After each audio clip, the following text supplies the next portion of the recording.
Hello, it's the 18th of July, Thursday to most of you, 2024. It's a day of the ignorant. All you have to do is walk outside and attempt to talk to anyone. Used to tell people that, it's not being ignorant about history, it's how it's presented. Really, you got to find a hook, much like YouTube. Try to get people interested in what you're talking about, and maybe they can learn it. With high school students, junior college students, first year students who are trying to knock out some requirements. They're doing the eighth grade coast. Well, you don't need to do that. Some of the stuff is actually fun.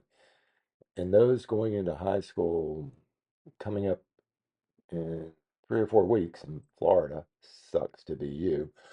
Um, this is if you want to knock your social studies teacher off the loop or anything history related or geo related or civics related, which we don't use anymore because somehow that's offensive for the fact that people who know how the government works appear to be a minority. What a shame. So, if you want to knock your teachers for a spaz um, statement, just recite something when they're talking about a subject from another source, not Wikipedia, but a book, a real book, a good book, you know, a history writer book. And a lot of the stuff I got today is stuff you find in books, but you got to dust them off. And it's always in the back part of the library. So come with me. We're going to have some fun today. I'm going to have fun. Remember some of these things, write them down. So, probably going into American history, they might ask you. I doubt they will because they don't do that anymore. I'm sorry, Dave. I'm afraid I can't do that. Who or what, how did the land America get its name? Go ahead. Let that set in for a bit. No, not him. Not that little Italian choreographer, a map maker named Amerigo Vespucci. Not even close. Nothing? Oh, come on. This is fun. Okay. Let me see. I got that somewhere. Where is that? 1600, 1500, 1400. Oh, yeah. 1497. 1497. Giovanni Cabalto, an Italian seaman working for His Majesty King Henry VII, not the one that kept rolling heads in his court, but the one before that, working for him to go explore the lands west across the great ocean. Try not to fall off. Bad cartoon, not true. So he goes down there and he finds North America, Nova Scotia, Newfoundland. He maps most of the Canadian coastline. This has a lot to do with England, Britain claiming Canada as its own. We were here first, 1497. Pay attention to this. This puts Ponce de Leon number two at 1513. And technically, if the Vikings, and they did, land here 1,000 years before Columbus,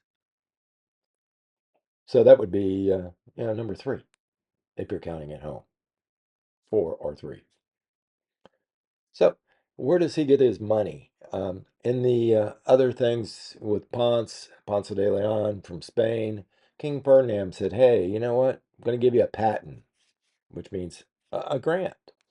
You find this, you got so many years to find, like his was Bimini, which turned out to be Florida, because on the old woodcut Bimini was just north of Cuba, which they knew where that was, but they didn't know anything about Florida and just looking for the islands of gold, that El Dorado.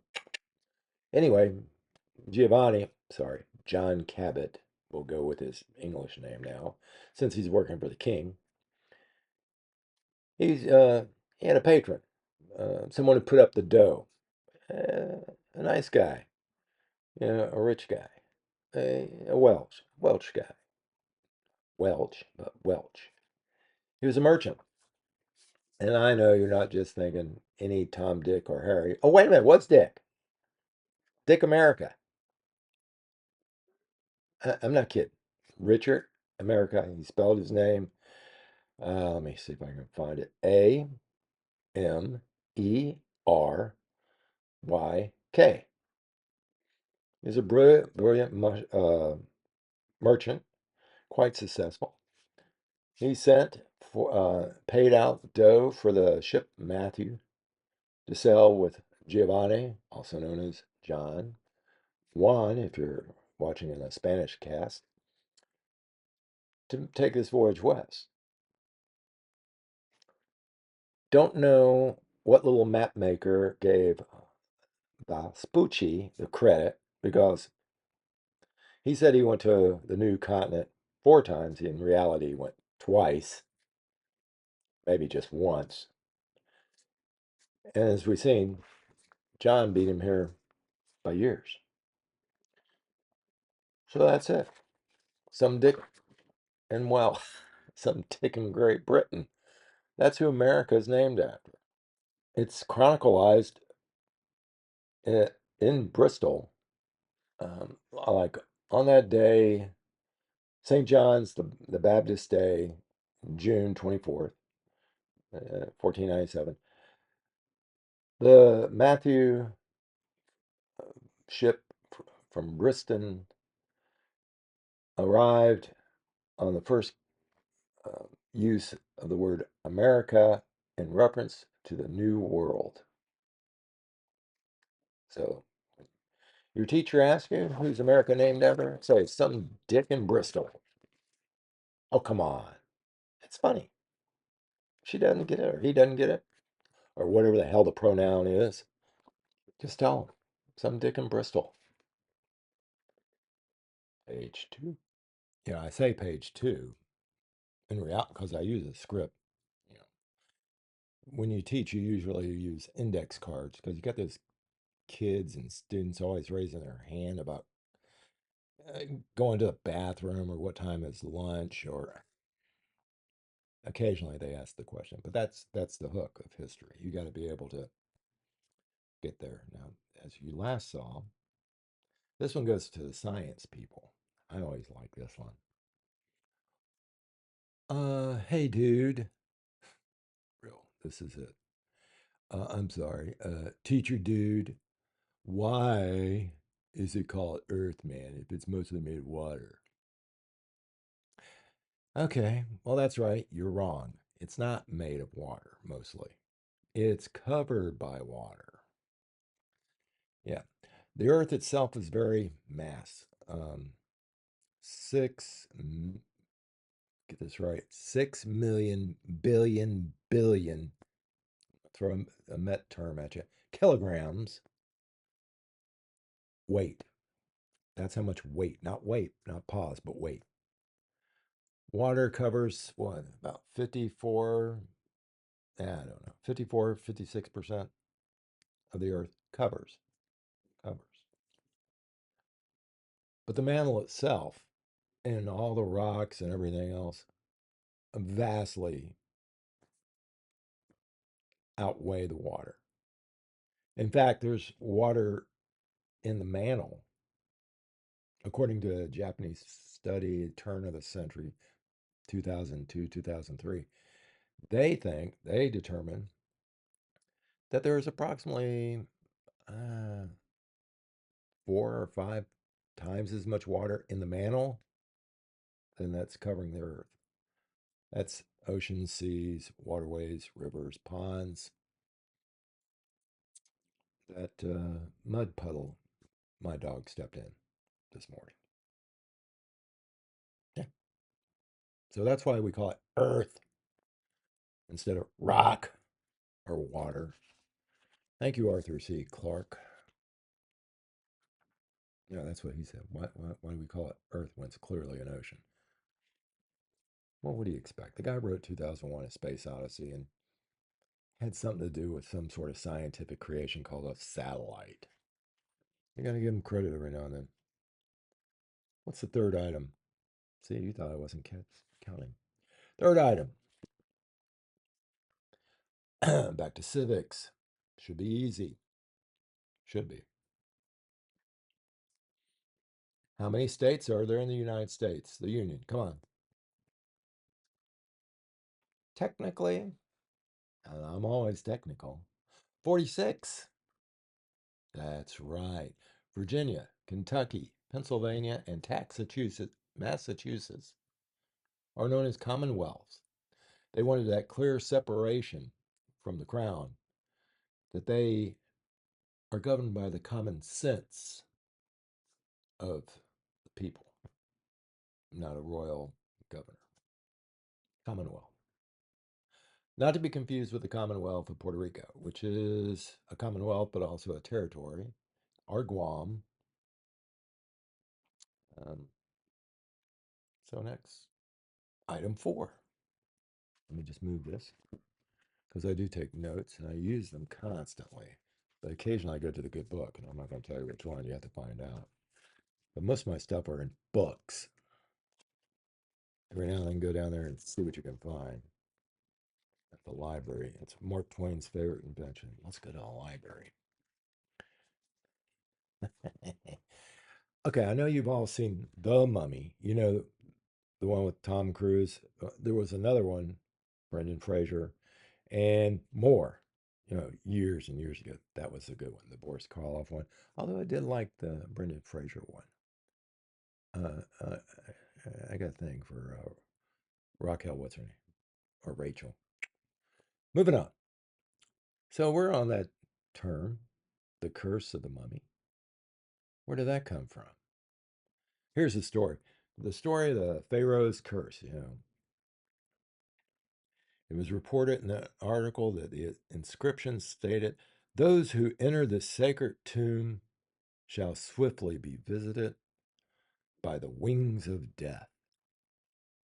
Well, and then you hear all this fascinating stuff. All those people that went in there, died within like some sort of bull cookies thing, hit by a car, died of pneumonia, hit by a train, a meteorite fell on them. Okay, well let's invest. That was 1922 when they discovered King Tutankhamun's tomb. Poor kid had it rough. Well, Carter's expedition, eh, they were all afraid and everything else. Blah blah blah. This ran back in the day in the Daily Express from a Cairo, Egypt correspondent. Well, it got picked up by the New York Times and the Daily Mail and everything else. Pretty much Daily Mail was a CNN of its time. They want to get a scoop on everything, and let's not check the facts. Let's just get it out there. We got subscribers. So, Sir Arthur Conan Doyle, you all know him. He invented a literary character known as Sherlock Holmes and Doc Watson. This guy, by far, to be so smart, was really stupid. He believed in a turn. I have to do this. These two little girls came up and took pictures of these fairies they found. This is a true thing. I'll go over it later in great detail, but not in this one. Pictures of these little fairies. And he came out and said, absolute without a doubt. Wouldn't believe it unless I saw it. Really? You're the genius behind that pipe smoking moron. Um, Brilliant guy that thought elementary. Here's something elementary. Fairies don't exist. Pictures can be staged, especially with cardboard cutouts by two little girls. They later admitted, like when they were 80s, and he's already dead. Yeah, we faked you all out, you dumb bozos. Anyway, where was I at? I got carried away. King Tut. Well, it turns out the curse, fake. No such inscription is real. And you don't need to go that far back. This was 1922.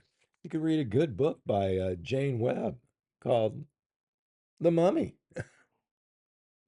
1828. She invented the cursed mummy returning to life to avenge its persons, its life. It's being disturbed. Louise May Alcott. You've heard of her. Little Women. She wrote a mummy story. No curse.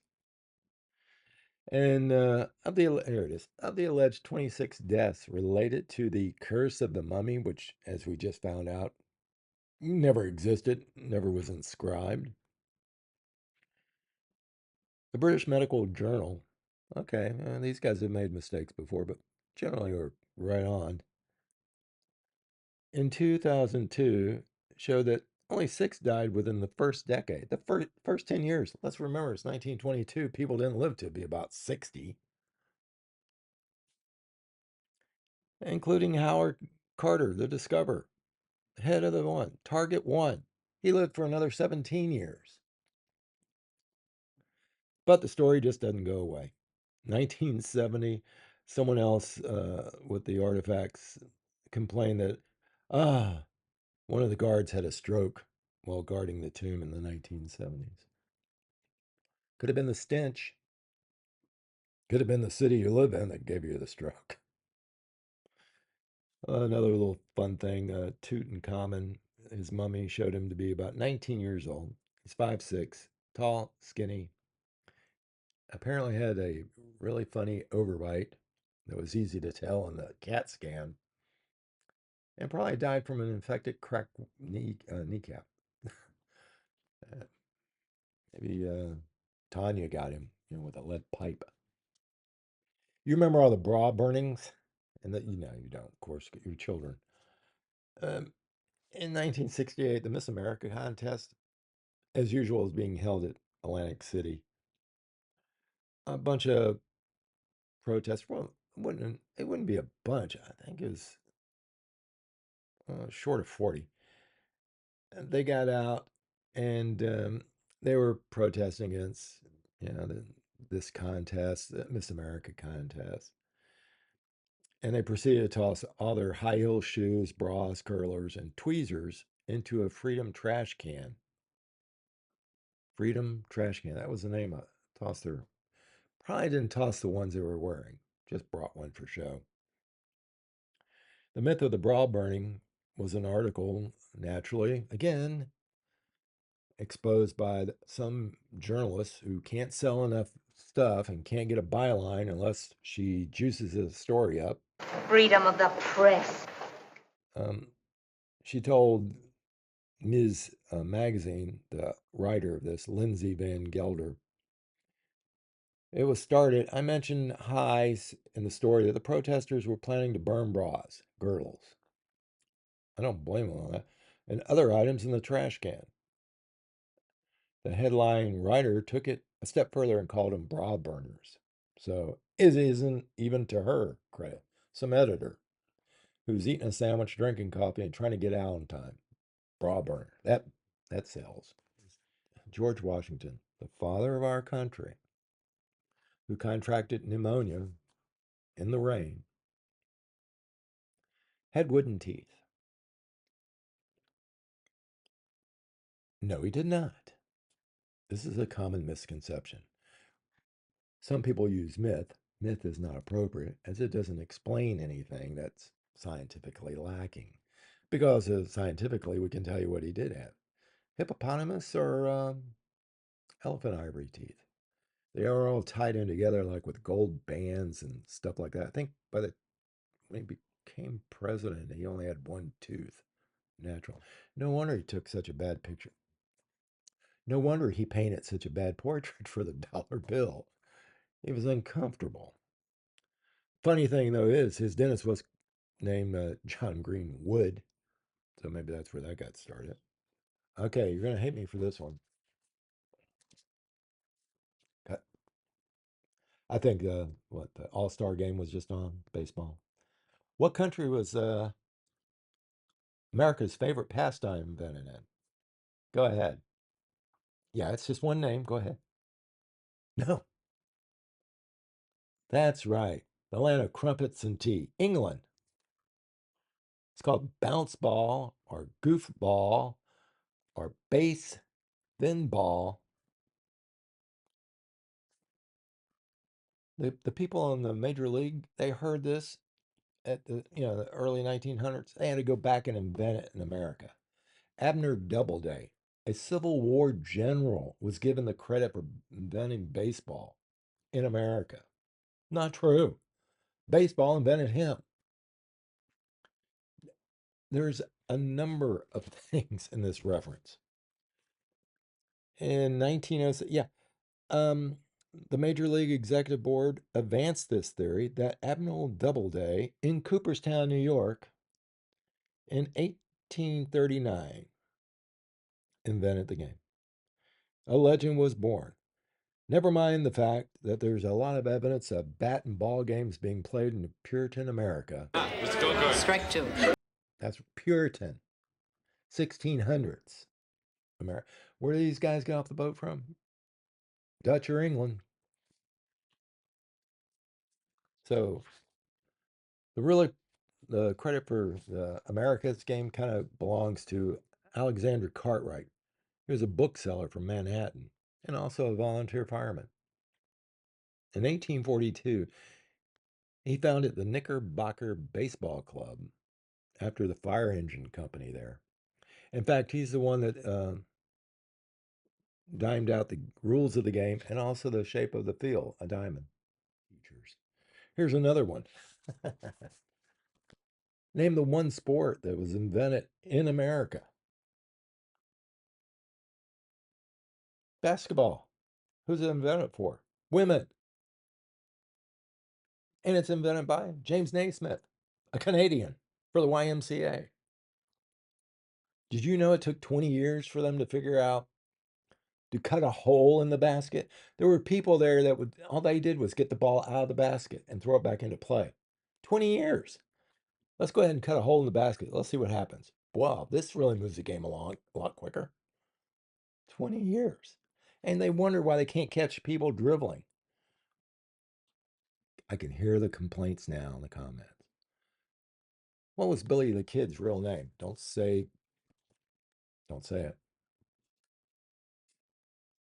William Bonney. No! That was an alias when he was arrested for murder. Come on. It's even worse when I tell you where he's from. New York City. What? New York City? Get out of here. Like the Sundance Kid? No, he was from Jersey. New York City. Mother was single, not a prostitute, but a widow woman. But for some strange reason, she took her kids out west. Billy. Henry McCarthy was his name. Henry McCarthy. Yeah, William Bonney was just an alias when he was arrested. His mother, Catherine, resettled in Kansas in 1870, in Wichita, which apparently was quite active with pistols and such. Now, they say Bushy Bill Roberts admitted to being the kid. However, I doubt that. People knew Billy the Kid in the area where he was killed, and they had no problem identifying. Yeah, that's Billy the Kid. Plus, Pat Garrett, who killed him in 1881, he knew who he was. I don't think he was a buddy to let him walk out, like those movies. What was it? Chisholm. Yeah, he's a nice guy. No, he's not. He murdered a bunch of people. No, not that many fair fights. Most of his victims were shot in the back. That's right, because he was a short little coward. And all he wanted to do was steal money. Here's the last one. I know, I can hear the applause now.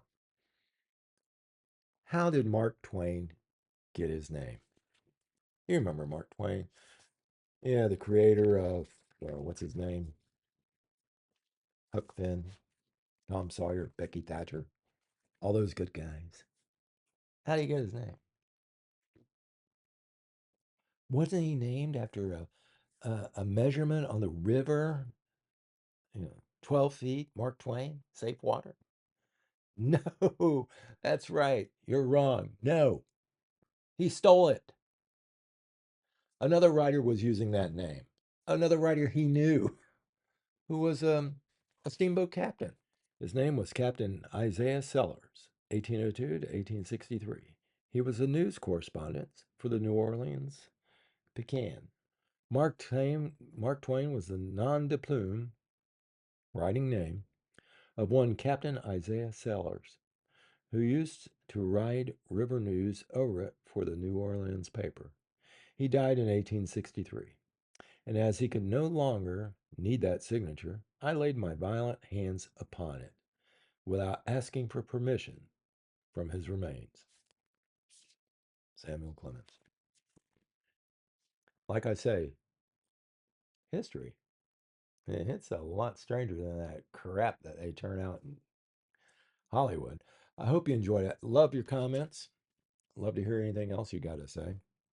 Give it a thumbs up if you like it. If not, oh well. Tune in next time. I'll try to get it better. Maybe you got a suggestion on how to make it better. Thanks again for watching.